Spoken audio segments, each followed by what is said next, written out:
Capítulo 16 da convocação de juízes de primeira instância. Artigo 117.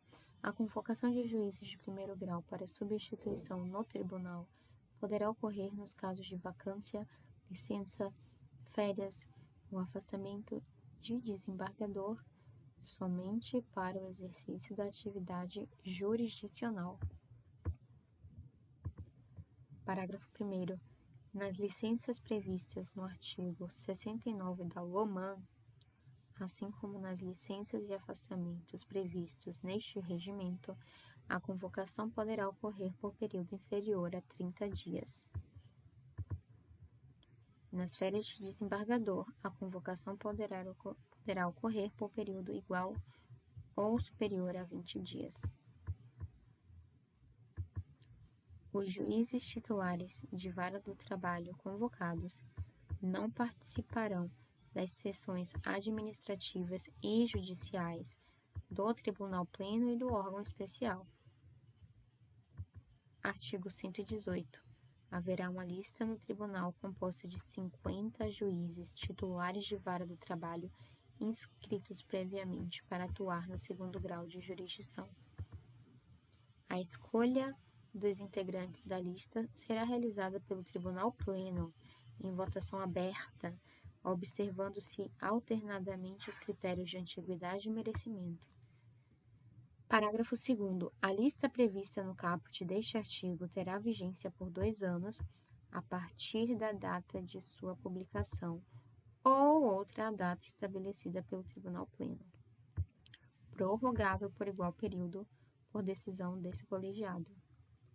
Parágrafo 3º. A recusa injustificada do juiz titular de vara do trabalho à convocação para atuação no tribunal implicará sua automática exclusão da lista.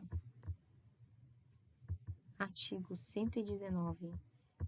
O tribunal poderá convocar juízes de primeiro grau para auxílio jurisdicional em caráter excepcional, quando o imprevisível ou justificado acúmulo de serviço assim o exigir, ou quando outra circunstância impedir o exercício regular das atividades do tribunal.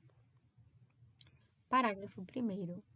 O acúmulo de serviços é reconhecido sempre que a quantidade média de distribuição de feitos no tribunal superar a capacidade média de julgamento de todos os seus membros, que recebam distribuição regular, abrangendo os feitos de natureza recursal e originária, e assim se conservar por 6 meses. Parágrafo 2º. A proposta de convocação para auxílio, ouvida a Corregedoria Regional, deverá ser remetida à Vice-Presidência Administrativa, que a levará à deliberação do Tribunal Pleno. A convocação de juízes para auxílio ao tribunal não excederá o período de 1 ano, podendo ser prorrogada, sendo juízes escolhidos dentre os integrantes da lista mencionada no artigo 118 deste regimento interno. Não será convocado o juiz que, injustificadamente, retiver processos em seu poder além do prazo legal, vedada a devolução dos autos à Secretaria sem o devido despacho ou decisão. Capítulo 17 do procedimento administrativo disciplinar aplicável aos magistrados. Seção 1 das disposições preliminares. Artigo 120. Os desembargadores do trabalho e os juízes de primeiro grau, estes, no caso os juízes de primeiro grau, após 2 anos de efetivo exercício, são vitalícios e inamovíveis. Parágrafo único. Antes de decorridos 2 anos de efetivo exercício, os juízes titulares de varas do trabalho e os juízes do trabalho substitutos não poderão perder o cargo, senão por proposta do órgão especial adotada pelo voto da maioria qualificada dos seus membros. Artigo 121.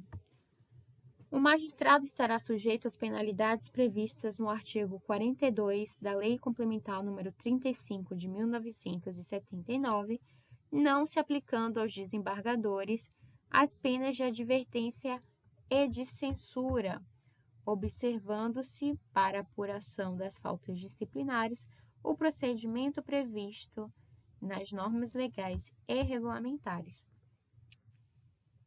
Parágrafo único. A penalidade somente será aplicada pelo voto da maioria absoluta dos membros do colegiado. Artigo 122.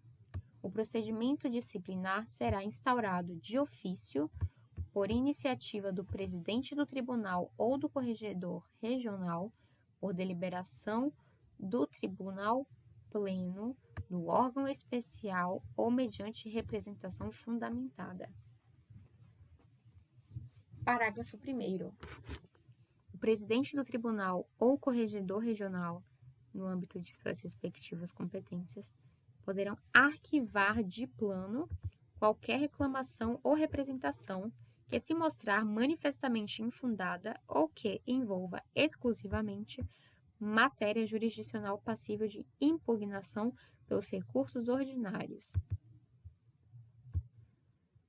Nos casos elencados no parágrafo 1º deste artigo, caberá recurso para o órgão especial se a reclamação ou representação envolver magistrado de primeiro grau e para o tribunal pleno se envolver desembargador. Parágrafo 3º. O procedimento disciplinar deverá ser autuado no Sistema Processo Judicial Eletrônico das Corregedorias, PJE-COR, onde também será processado eventual recurso para o órgão especial ou para o tribunal pleno, conforme o caso. Artigo 123. A atividade censória do tribunal, em qualquer de suas modalidades, far-se-á de modo sigiloso, para resguardo da independência e dignidade do magistrado, à exceção da sessão de julgamento, que será pública. Artigo 124. Até a apreciação pelo órgão especial ou tribunal pleno, o procedimento disciplinar quanto aos magistrados de primeiro grau correrá na Corregedoria Regional e, com relação aos de segundo grau, correrá na presidência do tribunal. Artigo 125. Quando, pela natureza ou gravidade da infração penal, for recebida denúncia ou queixa-crime contra juiz ou desembargador, o órgão especial ou o tribunal pleno, respectivamente, poderá determinar seu afastamento do cargo por decisão tomada pela maioria absoluta dos seus membros. Artigo 126. No procedimento para apuração das faltas disciplinares, serão asseguradas a ampla defesa do magistrado e a participação do Ministério Público do Trabalho, observadas as normas pertinentes ao Conselho Superior da Justiça do Trabalho e do Conselho Nacional de Justiça. Artigo 127. Encerradas as diligências, o presidente do tribunal ou o corregedor regional, observadas as respectivas competências instrutórias, submeterá os autos do procedimento disciplinar ao órgão especial ou ao tribunal pleno, conforme o caso, para decidir sobre a instauração do processo administrativo disciplinar. Parágrafo 1º. Na sessão deliberativa, o corregedor regional relatará a acusação perante o órgão especial, quando se tratar de magistrado de primeiro grau, e o presidente do tribunal, no caso de magistrado de segundo grau. Parágrafo 2º. Determinada a instauração do processo administrativo disciplinar, o respectivo acórdão será lavrado pelo corregedor regional ou pelo presidente do tribunal, conforme o caso, e será acompanhado de portaria assinada pelo presidente do tribunal, que conterá a imputação dos fatos e a delimitação do teor da acusação. Na mesma sessão, será sorteado o relator, decidindo o órgão especial ou o tribunal pleno, conforme o caso, sobre o afastamento ou não do magistrado. Parágrafo 3º. Os interessados poderão sustentar oralmente suas razões na forma prevista neste regimento interno. Parágrafo 4º. O mesmo procedimento previsto neste artigo e no artigo 126 deste regimento será aplicado na hipótese de não vitaliciamento do magistrado. Artigo 128. As penas de disponibilidade, aposentadoria compulsória e demissão determinarão o imediato afastamento do magistrado punido, devendo o presidente do tribunal promover as medidas necessárias à efetivação dos respectivos atos. Artigo 129. Todas as medidas punitivas referidas neste título serão decididas pelo órgão especial ou pelo tribunal pleno, conforme o caso, por maioria absoluta dos seus membros. Artigo 130. As penalidades definitivamente impostas serão lançadas no prontuário do magistrado. Artigo 131. Mediante provocação da presidência do tribunal, da corregedoria regional ou de qualquer desembargador do trabalho, poderá o órgão especial ou o tribunal pleno, conforme o caso, suspender preventivamente o magistrado, sujeito a sindicância ou a processo disciplinar. Parágrafo único. A medida subsistirá pelo período de até 90 dias, prorrogável excepcionalmente até a decisão final.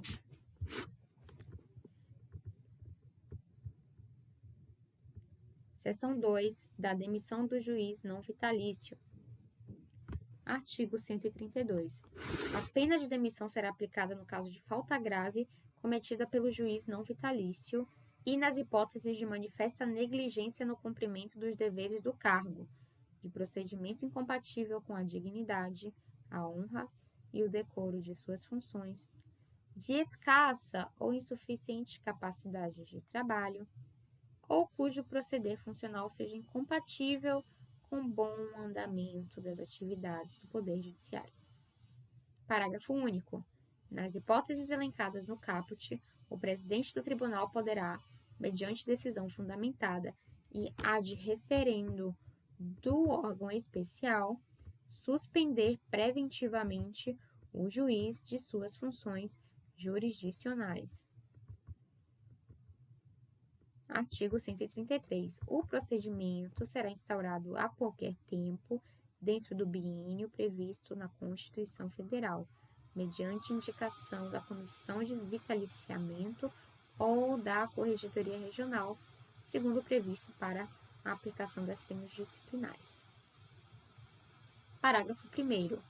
Poderá o órgão especial, entendendo não configurada a gravidade da falta ou do comportamento suficiente para a aplicação da pena de demissão, combinar as de remoção compulsória, censura ou advertência, vedada a de disponibilidade com vencimentos proporcionais. Parágrafo 2º. Eventual aplicação de pena de remoção ou censura será levada em especial consideração quando do exame do retrospecto funcional e pessoal do juiz não vitalício, para efeitos de aquisição da vitaliciedade.